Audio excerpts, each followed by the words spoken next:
Assalamualaikum warahmatullahi wabarakatuh. Ya, marilah kita panjatkan puja dan syukur kepada Allah Subhanahu wa Ta'ala yang telah memberikan rahmat dan hidayahnya kepada kita semua dan nikmat iman, nikmat kesehatan sehingga kita dapat berkumpul di ruangan yang sederhana ini yang guna untuk mendengarkan pemaparan saya tentang penyebaran pemahaman dan penerapan pengalaman budaya positif pada modul 1.4. Dan tidak lupa kita kirimkan sholawat dan salam kepada Nabi besar kita, Nabi Muhammad SAW yang telah membawa kita dari zaman jahiliyah menjadi zaman yang modern seperti yang kita rasakan sekarang ini. Ya, mudah-mudahan kita tetap beristiqomah, ya, tetap menjalankan syariat Islam yang dibawa beliau sehingga kita mendapatkan syafaat dari beliau. Amin, amin ya rabbal alamin. Terima kasih Bapak dan Ibu yang telah hadir memenuhi undangan saya untuk mendengarkan beberapa penerapan saya tentang budaya positif yang saya pelajari pada modul 1.4.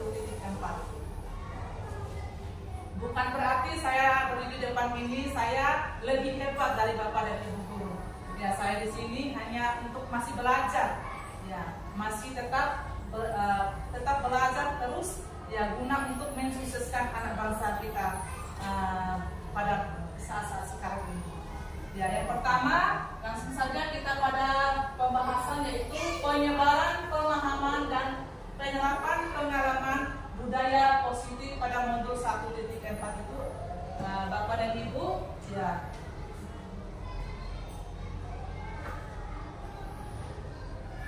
Ya. Bisa dilihat Ibu?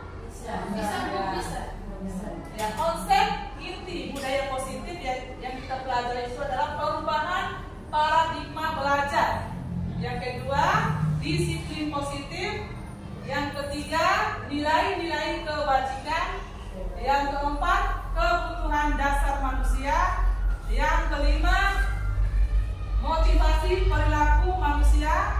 Yang keenam, posisi kontrol guru.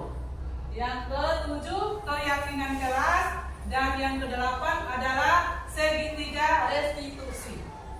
Ya, itu adalah konsep inti budaya positif. Ya, kita akan masuk kepada perubahan paradigma belajar. Ya, dalam membangun budaya positif, sekolah dapat menyediakan lingkungan positif, aman dan nyaman agar siswa mampu berpikir dan bertindak merdeka, mandiri dan bertanggung jawab. Ya, itu adalah siswa itu contohnya pada murid di sekolah ini membutuhkan keamanan, dalam merasa aman. Siswa itu ingin merasa aman di dalam satu kelas itu. Jadi mereka itu membutuhkan rasa aman yang positif. Yang kedua yaitu disiplin, sangat berkaitan dengan kontrol guru terhadap siswa. Guru itu harus bisa memposisikan dirinya sebagai pengontrol. Perhatikan segala apa yang diperlakukan oleh siswa itu harus dikontrol oleh guru. Sekarang kegiatan pemantik. Kegiatan pemantik. Pada kegiatan pemantik ini diharapkan kepada seluruh guru, agar membuka tangannya. Semuanya ayo membukakan tangannya. Tangan kita ini akan diisikan dengan sebuah benda yang berharga. Sebuah benda berharga, apakah itu uang, emas. Kita kepalkan tangan. Kita dengan sekuat tenaga, karena tidak mau benda yang kita pegang ini akan diambil oleh orang lain. Ada teman kita sebagai B, itu sebagai A yang kita kepalkan.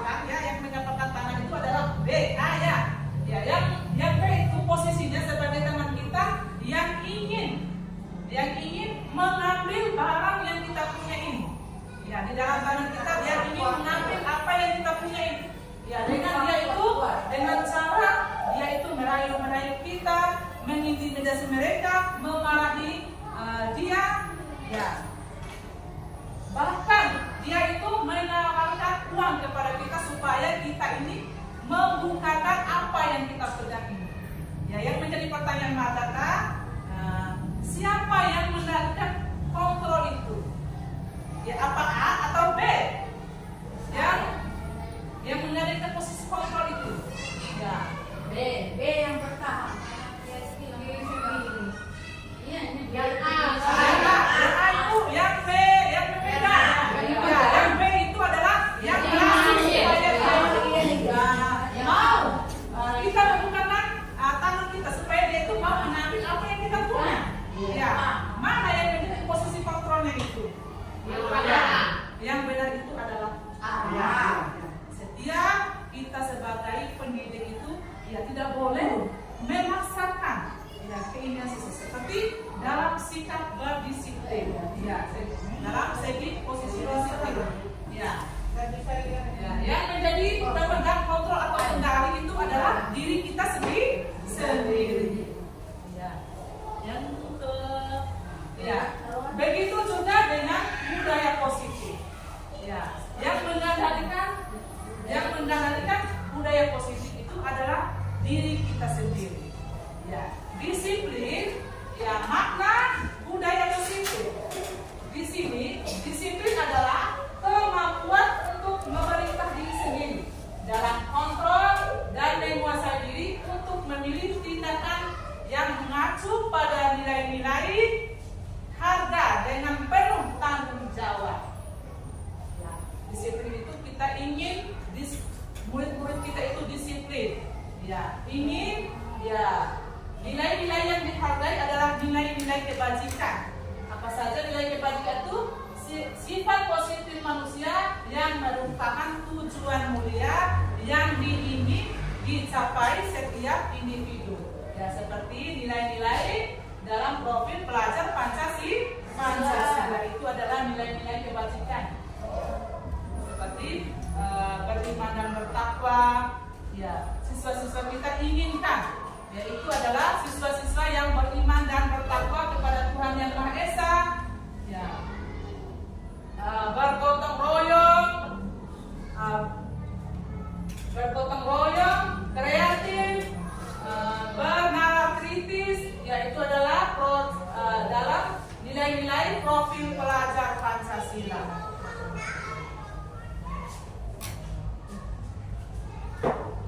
Sekarang kita akan masuk pada kebutuhan dasar murid. Setiap manusia, setiap orang berbeda. Kita harus berusaha memahami pandangan orang lain tentang dunia gambaran yang berbeda. Beberapa kebutuhan manusia yaitu kebutuhan manusia itu adalah kesenangan, kebebasan, cinta dan kasih sayang, bertahan hidup dan penguasaan. Itu adalah beberapa contoh kebutuhan dasar manusia. Dan ini perhatikan sebuah kasus Ibu, sebuah kasus tentang Ibu Guru Yani. Ya, guru SD sedang bingung menghadapi salah satu murid di kelasnya yang bernama Bintang. Ya. Beberapa anak datang dan menyerukan. Ya. Dia menyerukan, anak-anak siswa itu menyerukan bahwa Bintang itu sering mengambil paksa bekal temannya. Jika Anda menghadapi situasi seperti itu, apa yang Anda lakukan? Ya, biasanya ibu-ibu itu apa yang ibu lakukan? Ya, kalau anak-anak yang datang mengeluhkan, ibu, si Bintang itu sering mengambil paksa punya saya. Ya, bagaimana? Ya, ke depan ibu, bagaimana cara menghadapi situasi seperti itu? Ya, ada yang bisa? Dengan adanya laporan dari rumahnya, maka guru bertindak untuk mengambil Bintang lalu memberitahu kearahan bahwa hal ini ada banyak. Ya, seperti ya ini adalah contoh penyelesaian ya. Ya, dalam konteks penalaran budaya positif Bu Yani sebaiknya mencari tahu alasan Bintang melakukan itu.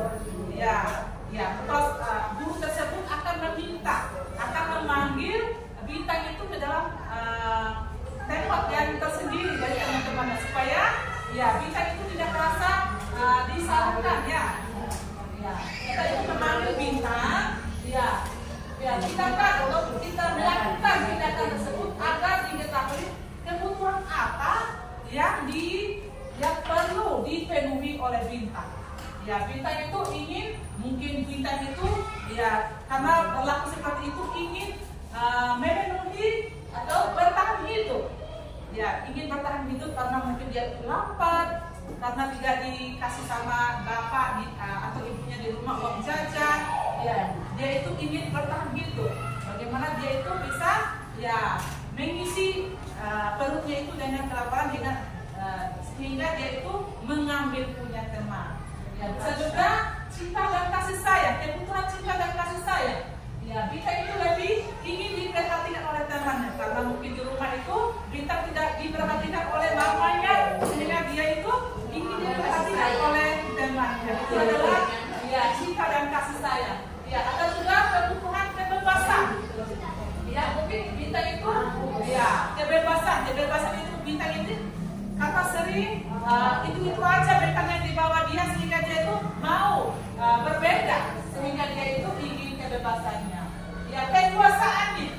Ya, dengan memenuhi kebutuhan kekuasaan. Mungkin bintang itu merasa hebat atau ingin hebat dan merasa temannya merasa takut dengan dia sehingga temannya menuruti keinginan bintang. Itu adalah contoh kebutuhan bintang. Dan yang adalah kebutuhan kesenangan. Ya, karena dia itu sering mengambil ya temannya, mungkin bintang itu senang melihat teman-temannya itu, wajah-wajah temannya itu bintang bagaimana kalau dia melakukan hal seperti itu. Itu adalah ya ekspresi wajah yang ditunjukkan oleh temannya itu bintang itu merasa senang. Ya, itu adalah ya kebutuhan kesenangan. Ya, selanjutnya posisi kontrol guru. Ya, di sini adalah posisi kontrol guru. Posisi menghukum. Ya, pada saat mungkin dalam disiplin itu tentu ada siswa-siswa kita itu yang kurang, seperti misalnya pada saat pagi hari anak sekolah itu kadang-kadang ada yang terlambat datangnya itu. Ya, bagaimana kontrol guru terhadap siswa itu? Apakah sebagai posisi menghukum? Ya, seperti contoh posisi menghukum biasanya ya guru-guru itu berkata kasar. Ya, berkata kasar berkata kasar kepada siswa tersebut yang telah berbuat salah. Ya, tidak boleh katakan kamu ini kenapa kamu terlambat. Ya, sebenarnya kata-kata itu tidak perlu kita terangkan pada siswa, sebab ya perkataan keras atau perkataan kasar kepada siswa akan membuat identitasnya gagal. Ya. Apakah identitas posisi menghukum itu apa tidak perlu kita lakukan, ibu-ibu? Tidak. Iya, tidak perlu kita lakukan karena itu membuat siswa itu akan gagal. Ya. Biasanya pada saat itu posisi itu siswa-siswa kita itu akan dendam pada kita itu ya. Nah, dendam semua siswa itu akan dendam pada kita, pada guru kita yang berbuat kasar kepada mereka. Ya, yang kedua posisi membuat rasa bersalah. Ya, membuat rasa bersalah ini biasanya ya cenderung guru-guru itu cenderung lembut, tenang, namun kadang-kadang membuat rasa bersalah pada murid dengan membuat guru menderita seperti contohnya pada saat siswa kita itu tidak mengerjakan tugas, belum tahu materi-materi yang kita ajarkan ibu ya, sehingga kita marahin sama siswa itu. Bagaimana ini kamu tidak pernah mengerjakan PR? Ya, bagaimana apa yang kepala sekolah katakan pada ibu? Kepala sekolah pasti marah-marah sama ibu karena kamu. Ya, perkataan itu adalah yang tidak boleh kita lakukan pada peserta didik kita. Karena itu akan membuat murid merasa rendah hati, rendah diri, dan juga akan membuat mental mereka itu berkurang. Minder ya. Pada saat ini adalah identitasnya gagal seperti itu. Kalau membuat murid itu merasa bersalah ya. Yang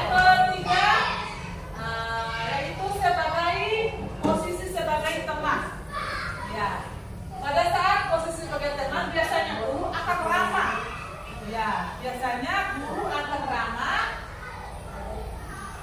dan cenderung bercanda gurau dengan siswanya. Ya. Biasanya pada saat ini ya identitasnya sebagai posisi sebagai guru itu adalah sebagai teman. Biasanya posisinya sebagai sukses, identitasnya sebagai sukses.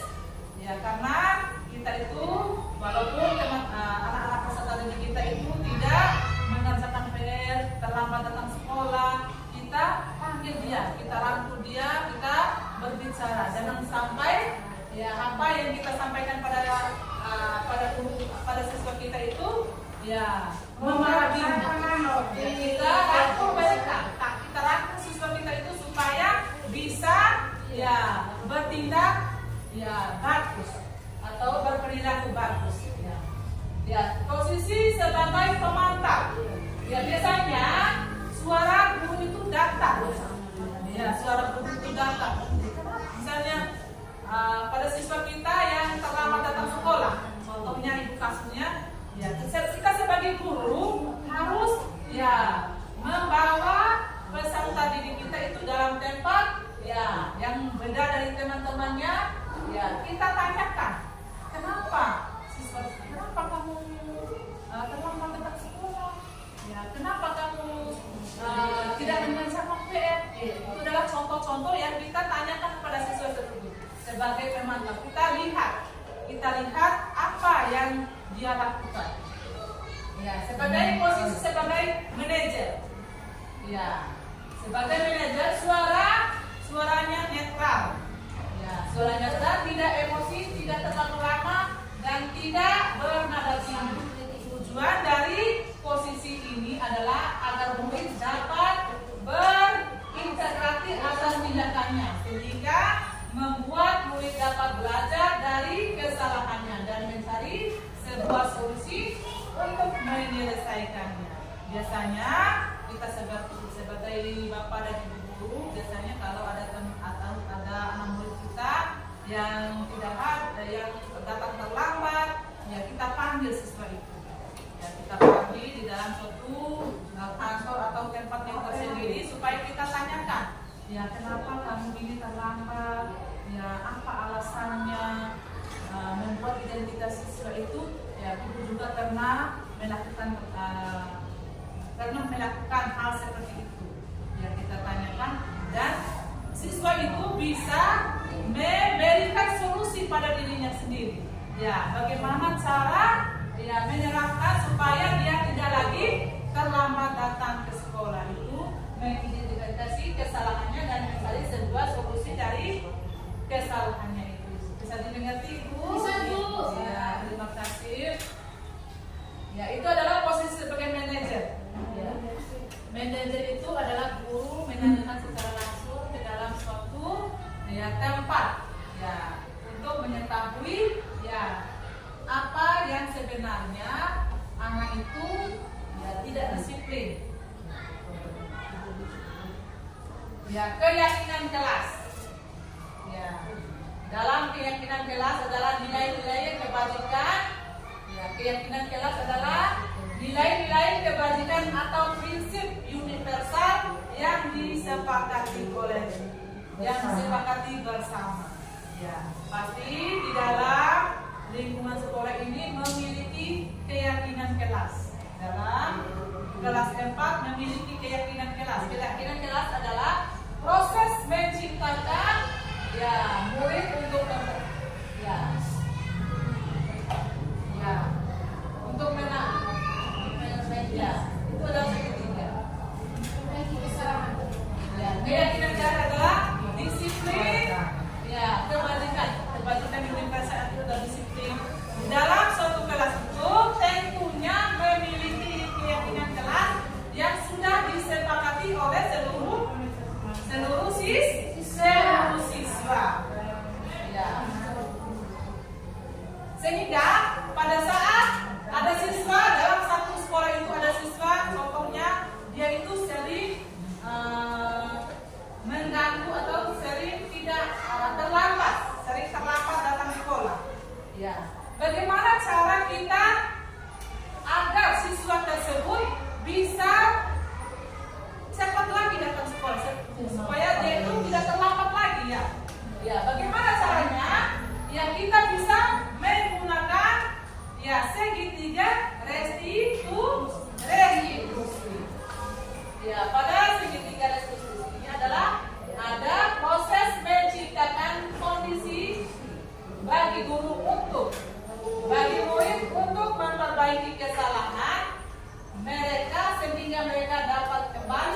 kelompok mereka.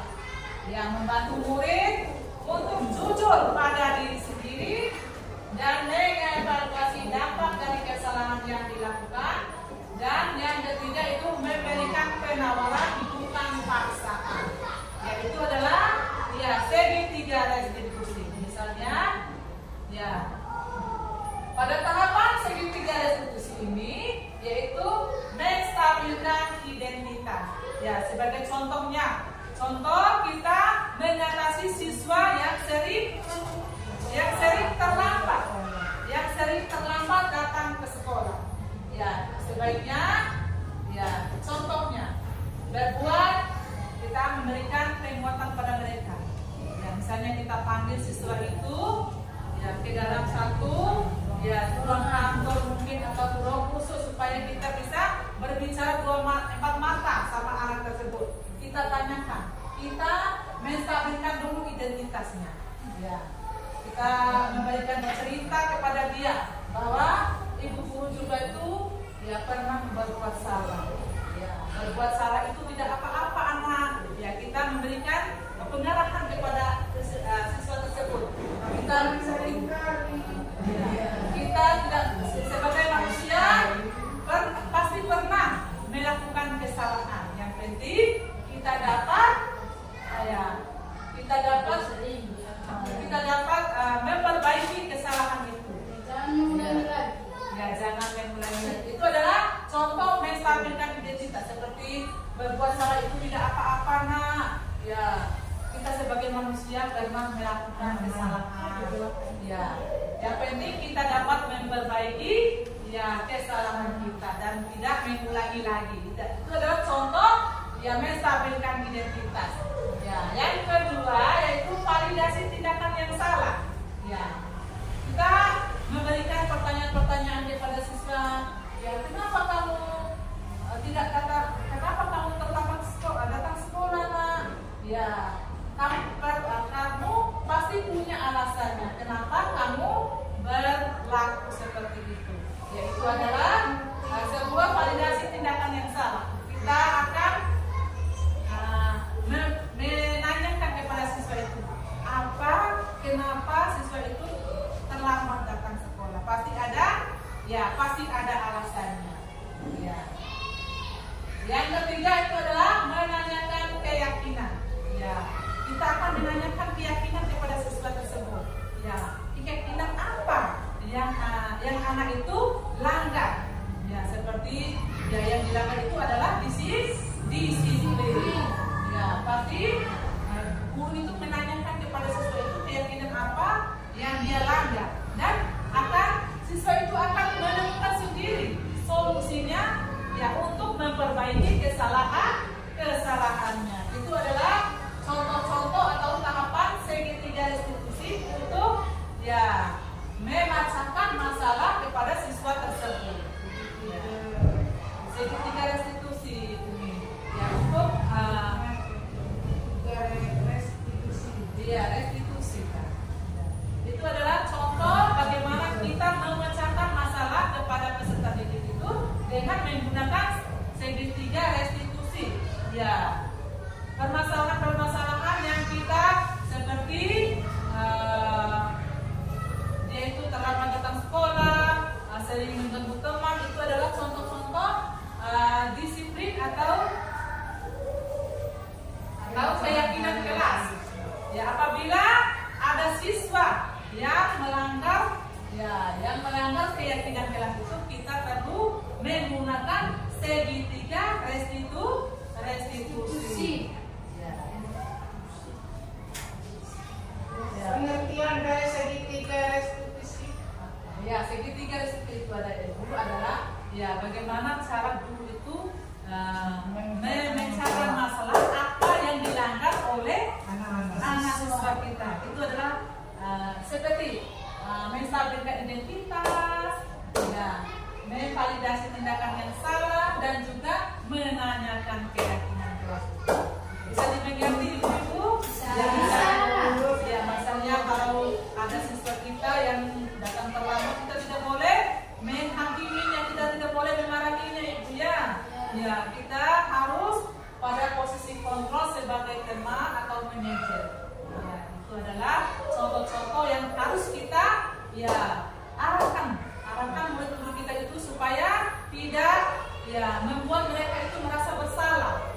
Ya, jangan memarahi dia, karena kita marahi dia mereka itu akan mengulang di dalam hatinya. Ya, seakan-akan mereka itu merasa bersalah dan akan mendendam. Biasanya kalau kita marah-marah pada siswa kita itu, biasanya mereka itu akan mendendam. Ya, biasanya.